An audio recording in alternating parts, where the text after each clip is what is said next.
It's 2 days after President Trump walked out of the G7 summit in Calgary, flying back to Washington in the dead of night to deal with the Israel-Iran crisis. But what happened before he left has the global elite in full panic mode. Most people think this is just about Iran and Israel, but what you're witnessing is something far bigger. Trump is systematically dismantling the post-war British imperial system, and he's doing it while delivering the largest blue-collar wage increases in 60 years. The empire's puppets can see their game is up. I'm Susan Kokinda, and I've been fighting this fight since 1971, when I joined Lyndon LaRouche's organization the day Nixon ended the Bretton Woods system. I've seen every attempt to break free from British imperial control, and I can tell you, what Trump is doing right now is unprecedented. So today, I'll break down what really happened at the G7 meeting, how Trump is navigating the Iran-Israeli crisis in ways most people don't understand, and how the British are panicking because Trump's economic and strategic revolution is working, and it can end the post-war globalist order if you understand it and support it. Now, you saw the headlines. Trump left the G7 summit in Calgary early, flying back to Washington to deal with the Israel-Iran crisis. But the real story is what Trump said before he left, right to the faces of the globalist elite. Standing next to Canadian Prime Minister Mark Carney, the very icon of post-war globalist economic policy, Trump called out the G7 for throwing Russia out of that institution in 2014. He said, "The G7 used to be the G8. Barack Obama and a person named Trudeau didn't want to have Russia in it. I would say that that was a mistake, because I think you wouldn't have a war right now if you had Russia in." Let that sink in. Trump, in front of the whole world, told the architects of the post-war order that their entire system is the problem. And he's right. The G7 represents everything Trump is dismantling. When Trump says you threw Russia out, and that was a mistake, he's not just talking about Ukraine. He's saying your system is the problem. Your system creates war. Because the old world order needs enemies to survive. Trump wants partners. One of those partners is Russia. Trump has had 2 recent discussions with Vladimir Putin about the potential of Russia helping mediate the Israel-Iran crisis. One discussion was right before Israel preemptively attacked Iran, and the other one was on Saturday, after Israel had launched the attacks. Just today, TASS reported again that Russia is ready to mediate. Also remember that Russia continues to pinpoint the role of the British in aiding not only Ukraine in their drone attacks on Russia, but in assisting Israel in the Iran operation. Now, Bill O'Reilly said something very revealing in a News Nation interview on Monday.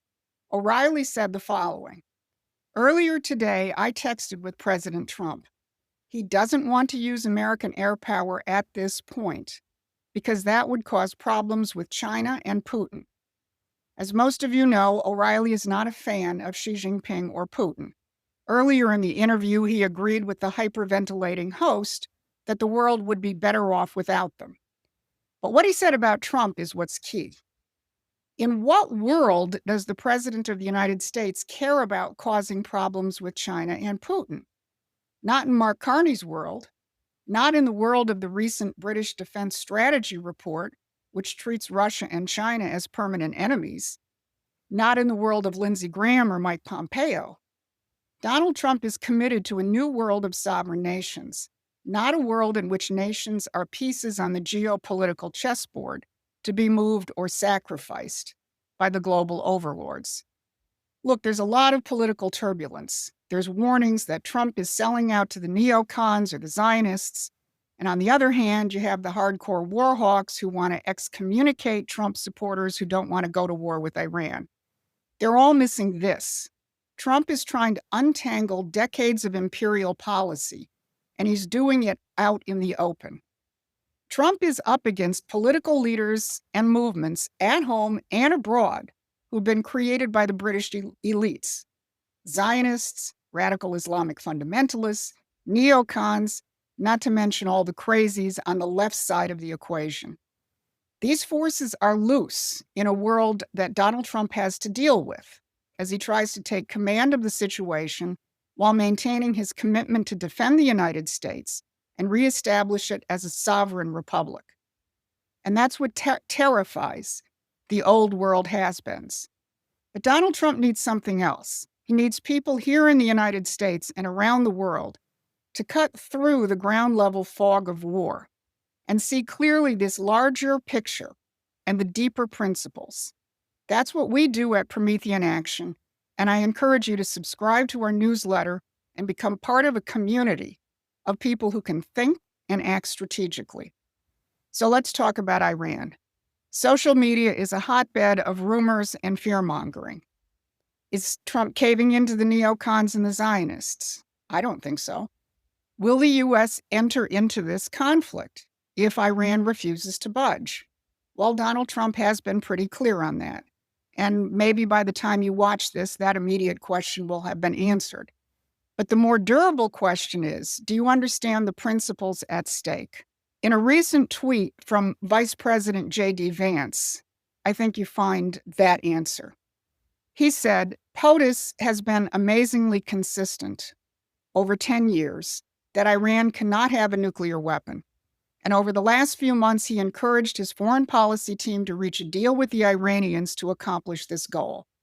The president has made clear that Iran cannot have uranium enrichment, and he said repeatedly that this would happen one of two ways, the easy way or the other way. Vance goes on to explain that Iran could have civilian nuclear power, but they've continued to produce enriched uranium far above civilian needs, in violation of their obligations. And then Vance stresses, and of course, people are right to be worried about foreign entanglement after the last 25 years of idiotic foreign policy. But I believe the president has earned some trust on the issue. And having seen this up close and personal, I can assure you that he is only interested in using the U.S. military to accomplish the American people's goals. Whatever he does, that is his focus. And that's the difference between Trump and the neocons. The neocons and their British imperial controllers want endless war and perpetual regime change. Look at Iran and Israel, both hotbeds of British intelligence operations stretching back throughout the post-war period. In her Monday brief, Barbara discussed how the British, with plenty of help from the CIA, overthrew the Mossadegh government in Iran in the 1950s, put the Shah in, and then overthrew him when it suited their purposes, which led to the installation of the Islamic regime. Trump is committed to ending that, but you have to recognize that he and his relatively small team are dealing with a culture of war and regime change, which is deeply embedded in the intelligence and military institutions. But they're also doing something even more fundamental. Trump is threatening to replace the post-war liberal economic order with the most dramatic return to the American system in generations. While Trump was dealing with the global crisis, back home, his policies delivered something incredible. Blue-collar workers saw real wage growth of almost 2% in just his first 5 months, the largest increase for any administration in nearly 60 years. Treasury Secretary Bessent pointed out that the nearly 2% rise was unprecedented, and it was a result of the emphasis on manufacturing and commitment to remove illegal immigrants from the workforce. When ICE raided a meatpacking plant in Omaha, dozens of Americans showed up the next day to fill out job applications. That's how you restore the dignity of work. And the British Empire has spent centuries convincing Americans that prosperity requires imperial wars and cheap foreign labor. Trump is proving them wrong. But while Trump fights the global empire abroad, he does face sabotage at home. Right now, the same neocon Rhino Collective in the Senate that's opposed peaceful settlements in Ukraine and Iran is trying to gut Trump's economic revolution. Trump's one big, beautiful bill represents the starting point of his economic revolution. But Senate Republicans infected with what I call the twin disease of perpetual war and libertarian free trade ideology are trying to water down the provisions that will help Trump's growing working class base. They're cutting Medicaid support, undermining the no tax on tips provision, and reducing the manufacturing incentives that could create up to 6 million blue-collar jobs. If they succeed in gutting this bill, they'll sabotage Trump's promise to American workers and potentially hand the midterm elections to Democrats. Now, here's where even Trump's best supporters fall short. They'll talk about the deep state, the war machine, and the CIA, and they're not wrong.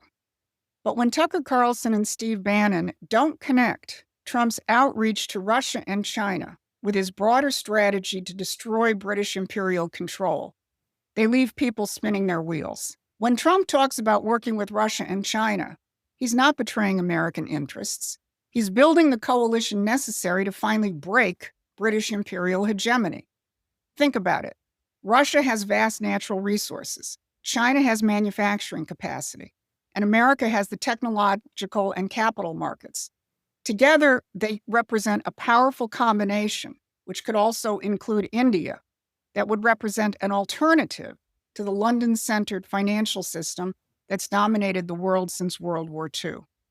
And that's why the British are willing to risk World War III to stop Trump. They know that if he succeeds in creating a new alignment of sovereign nations, their centuries-old game is over. So the only way through this crisis is to recognize the deeper nature of this fight. It's the American system versus the British system. It's about whether we'll have a world of sovereign nations cooperating for mutual benefit or a world of endless wars designed to prevent any nation from achieving true independence. So don't get lost in the day-to-day noise, the Twitter hysteria, or the media's apocalyptic analysis of every tactical move. What you're witnessing is the potential to destroy a 400-year-old imperial system and the birth of something new. When blue-collar workers get their biggest pay raise in 60 years, when Trump walks out on globalist institutions, when he reaches out to Russia and China to end imperial wars, these are not separate events. They're all part of the same strategy. Restore American sovereignty and help other nations do the same. That's where Promethean action comes in. We've been fighting this fight for over 50 years, and we understand both the enemy and the solution. While others get caught up in the tactical battles, we keep our eyes on the strategic prize, ending the British Empire once and for all. Hundreds of new subscribers have joined us recently because they recognize we offer something different: historical depth, economic understanding, and a strategic vision to navigate this transition. We just got halfway to our goal of reaching 1,000 paid members, and we need your help to give us the ability to do more videos and reach more people by achieving that goal. The old world is dying, the new world is being born. Let's make sure it's the world we want our children to inherit. So subscribe, share this video, and join us in making history. The future belongs to sovereign republics, not global empires, but only if we fight for it. This has been your midweek update. Thanks for watching. Please take a moment and subscribe to our free newsletter at prometheanaction.com.